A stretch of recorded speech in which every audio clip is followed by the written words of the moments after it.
Welcome to the verse of the day. May you be blessed as you receive it. Hello, today's verse. We're going to check out Philippians chapter 2, verse 7 in particular.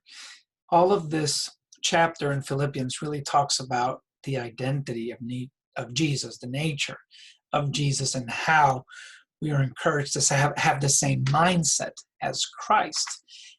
In verse 6, it starts describing that mindset, who being in very nature God, did not consider equality with God something to use to his own advantage. Rather, he made himself nothing by taking the very nature of a servant. And that's today's verse, verse 7. Jesus made himself nothing by taking the very nature of a servant and being made into human likeness.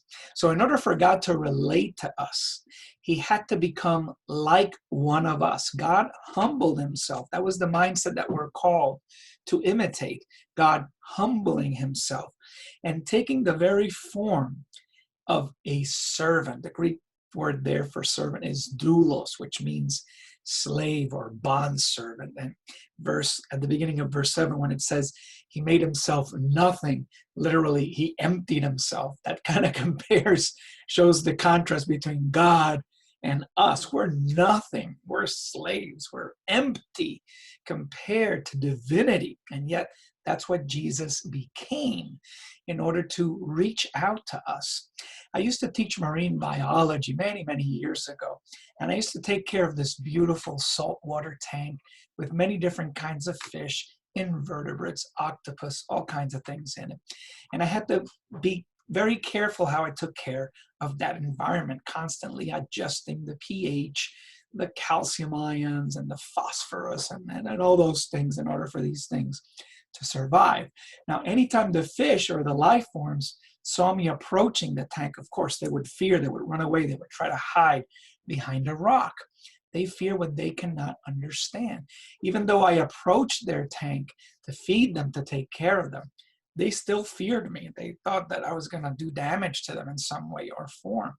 The best way that I could try to relate to these fish, to show them that I would really care, would be for me to become like them, to empty myself and become a fish, and to swim with them, grow up among them, and sort of try to teach them about this blob or this thing that they see outside that they can understand, and try to help them see, look, this is the person who's trying to take care of you. He's actually really good. You don't have to fear him.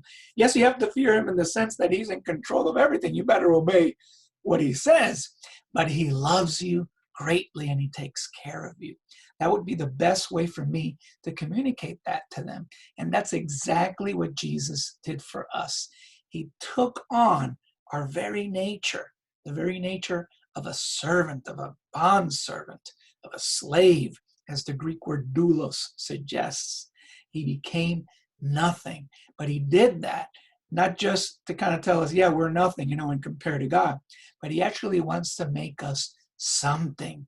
He actually wants us to become like him. That's the message of the Bible. That's the amazing message that God came to the earth. He came and dwelt among his own so that we could now become the righteousness of God and reign and live with him forever, as the book of Revelation teaches. I hope this is a message that you take to heart during these times of sorrow and perhaps fear, that God really is taking care of you and wants you to know him and that he loves you. God bless you.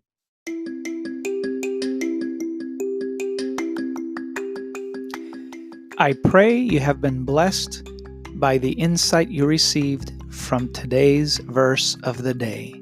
Walk with the Lord and be a blessing.